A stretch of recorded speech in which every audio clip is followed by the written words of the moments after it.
When I was young and green, I remember going to London. Do you know the place? The station's called King's Cross. King's Cross? London's Euston. Everybody knows that. Rubbish. London's Paddington. I know. I worked there. They argued till they went to sleep. They argued when they woke up.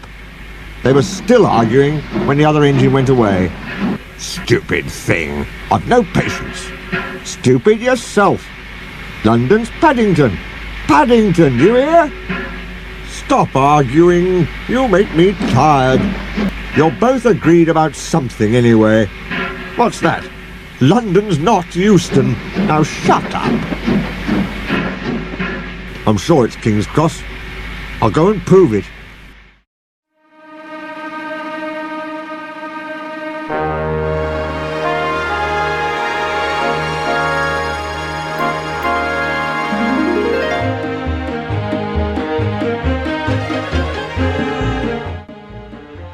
The Big City engine is sort of an oddity in the franchise. I mean, it made one appearance in one book in one illustration, and that's it. It was never seen again.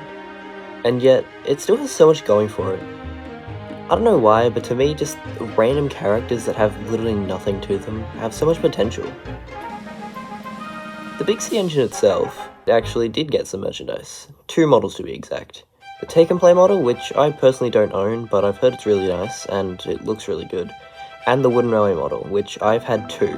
One I got from Big Buffers, and the other I got off of eBay in a lot. Both were missing the tenders there.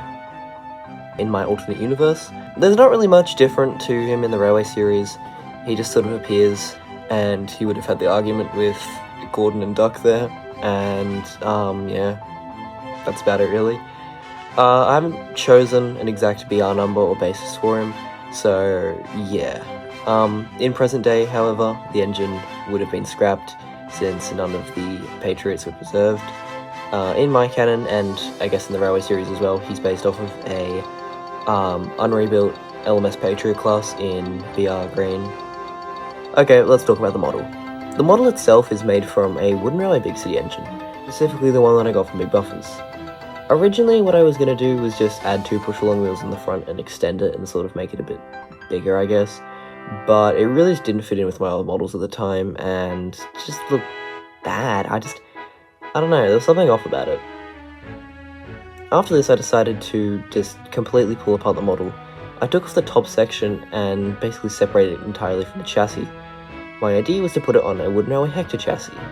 After I put it on the Hector chassis, it somewhat worked. It fit in well with my style, and I liked it. This model that you can see now is the first, I guess, well, second version. It does not hold up that well. The paint is rough, and it just doesn't look that good. Also, you might be able to tell that he's sort of a bit, like, leaning upwards in the front. This was due to the front bogie section that I did when I was working on it. I sort of made it a bit too tall, and it looked really off. He stayed like this for a while, but eventually I would actually go back and update him with like a new coat of paint and changing up his livery slightly, and there would slowly be some evolution throughout the design. Originally I wanted him to be a part of the North Western Railway. He would have been, I think he was originally number 16 on my roster a couple years ago, but that's changed drastically since. He's not preserved on the railway, and as I said, it's scrapped in present day. But yeah, for my model, I was going to call him the Sodor Patriot, and he was going to pull like some express service to Brendam. It's not canon anymore, so don't worry about that. But yeah, he went through several design changes and elements and stuff, and slowly he's became, I guess, a bit better. But eventually, I just sort of left him and didn't really do much about him. After a little while, I did actually go back and I decided to update him with orange lining instead of red to make it a bit more accurate, but this really didn't help in my opinion. I feel like it honestly made the model worse. Thank you, motorbike going by in the background. Around this time, I started to repaint him again, but I just sort of left him on hold. I stripped most of the paint down, but he just sort of sat on the workbench for a while. I gave him a few coats of green, but he just sort of sat in that work in progress state for a couple months. But eventually I did go back and start working on them again. This time I wanted to do a few things different. I was not happy with the shape. It didn't look like a Patriot. It looked too blocky and weird. So I had a few ideas. One thing was to actually change the smoke box out. I replaced it with a wooden railway Murdoch smoke box from my old Murdoch custom since I didn't need that anymore. And it surprisingly fit really well. I did have to shave it down on each side, which was a bit of a pain, and you can tell on the current model, but I think it worked well. Then I also added the running board at the front. I sort of like made it, what's a good way to put it? I just made it thinner. I used like a bit of a popsicle stick, and yeah. And then for the firebox, I wanted to make that bigger as well.